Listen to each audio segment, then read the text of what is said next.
Note number 2. If you're going to do a video on about a Fiero, don't use a PS Vita because you're going to brush into shoulder buttons and I forgot I was going to talk about. Wait, never mind. I just remembered it for some reason.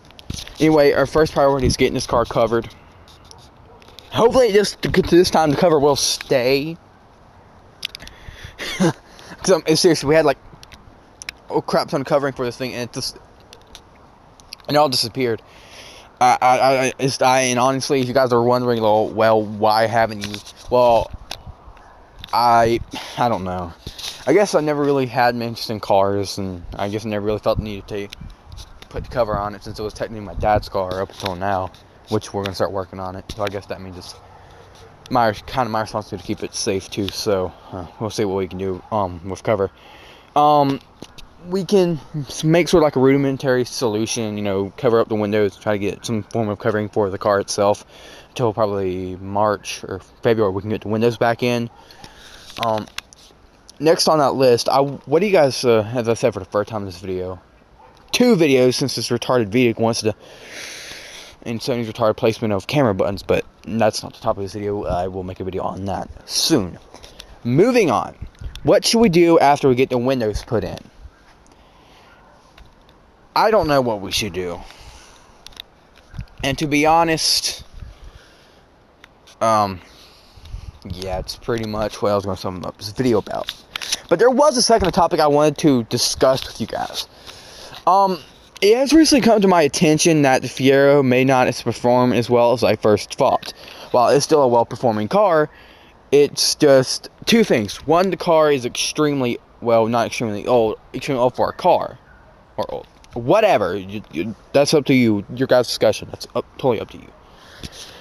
Anyway, basically another thing is I heard gas mileage is going to be pretty crappy if I want to get kind of fast, since the speed limit has raised up to 70 and in some areas 80%. 80 miles per hour. Why is it 8%? I don't know.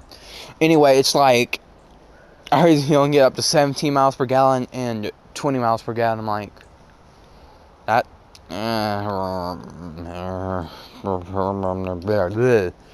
Anyway, I still want to own this car.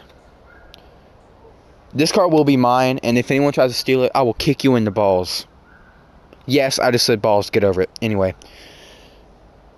I can see why this car is so popular for you guys, because I'm just looking over this, and dang it, it looks like a freaking Ferrari. The color scheme, at least. Freaking Corvette, Ferrari, and I used to have a real big obsession with Japanese cars. I stopped because I'm now obsessed with American cars, which reasons I'll probably remember in a few years or so. But this actually reminds me of my second favorite Japanese car, the MR2, which first is the Supra. Just go look it up; it's a pretty decent car. Anyway, I need you guys' opinion on this. What should the first thing we do after we get the Windows 6 is? And then well, he also wants to know what's the total cost of it. And this is with that being said, that was pretty much the last thing I want to discuss in this video. And 2 more things, well, off topic anyway. One, I was thinking of getting a job soon. I know many of you may not really know about this, but we were actually going to call them maybe later on, about a month or so. GameStop. Do any of you know what I would